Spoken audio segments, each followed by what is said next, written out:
বাংলাদেশ ক্রিকেটে অনেক তারকা এসেছেন, অনেকে বিশ্ব জয় করেছেন, কিন্তু এমন কজন আছেন যারা ভাঙা হাঁটু নিয়ে 7 বার অস্ত্রোপচারের অসহ্য যন্ত্রণা সহ্য করে দেশের জন্য দৌড়েছেন? এমন কজন আছেন যাদের এক ডাকে পুরো 11 জন খেলোয়াড় যুদ্ধে যেতে প্রস্তুত থাকতেন? তিনি কেবল একজন ক্রিকেটার নন, তিনি কোটি মানুষের আবেগ। তিনি নড়াইল এক্সপ্রেস, মাশরাফি বিন মুর্তজা। আজকের ভিডিওতে আমরা কেবল তার উইকেট বা রান নিয়ে কথা বলবো না।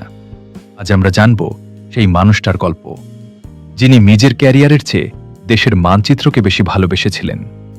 সাথে আছি আমি অপূর্ব, আর আপনারা দেখছেন দি অপূর্ব ভয়েস।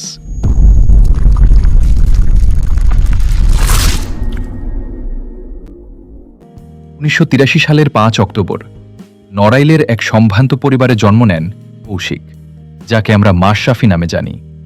ছোটবেলায় তিনি ক্রিকেটের চেয়ে ফুটবল আর ব্যাডমিন্টনে বেশি আগ্রহী ছিলেন। চিত্রা নদীতে সাঁতার কাটা আর বন্ধুদের সাথে দস্যিপনা করেই কাটত তার সময়। কিন্তু ভাগ্যের লিখন ছিল অন্যরকম। মামা ও নড়াইলের স্থানীয় কোচরা জিম্মির ভেতরে এক আগ্নেয়গিরি দেখতে পান। গতির ঝড় তুলে তিনি যখন নড়াইলের অলিগলি কাঁপাতেন, তখনই বোঝা গিয়েছিল এই ছেলে সাধারণ কিছু করতে আসেনি। 2001 সালে জিম্বাবুয়ের বিপক্ষে যখন তার টেস্ট অভিষেক হয়, বিশ্ব ক্রিকেটে নতুন এক বার্তার নাম হয়ে দাঁড়ান মাশরাফি। মাশরাফির ক্যারিয়ার মানেই ইনজুরির সাথে লড়াই। 2003 সালের বিশ্বকাপের ঠিক আগে হাঁটুতে প্রথম বড় ইনজুরি আঘাত হানে।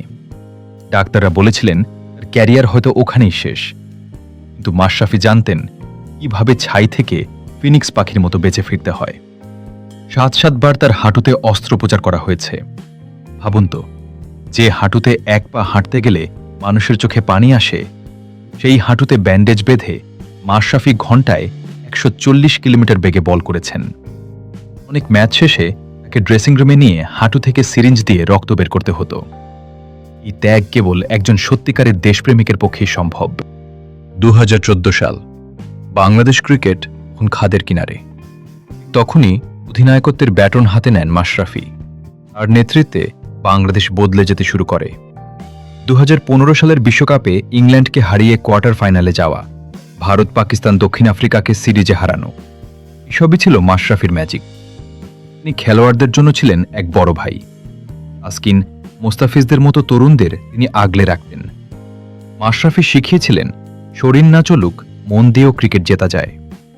2018 সালে তিনি রাজনীতিতে যোগ দেন এবং সংসদ সদস্য নির্বাচিত হন।